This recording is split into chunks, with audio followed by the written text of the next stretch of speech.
در مرحله اول مانیکور رو انجام میدیم. با پوشر چوبی کوتیکولا رو پوش میدیم به بالا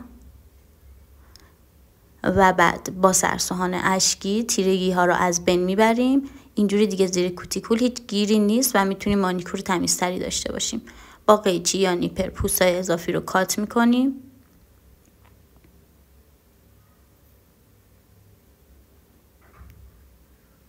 پد و کلینز میکنیم بعد از بسترسازی.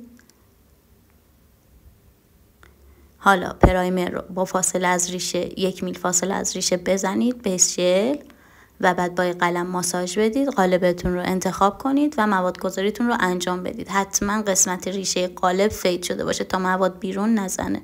فرم دهی میکنیم و حالا هر دیزاینی که دوست دارید میتونی قسمت ریشه اجرا کنی. پولک یا شاین فرق نمیکنه و با یه بیلدر خوشگل حجم سازی تو انجام بده و در آخر هم تاپ شاین. دیگه اینجوری نیاز به فرم دهی نداری. تموم.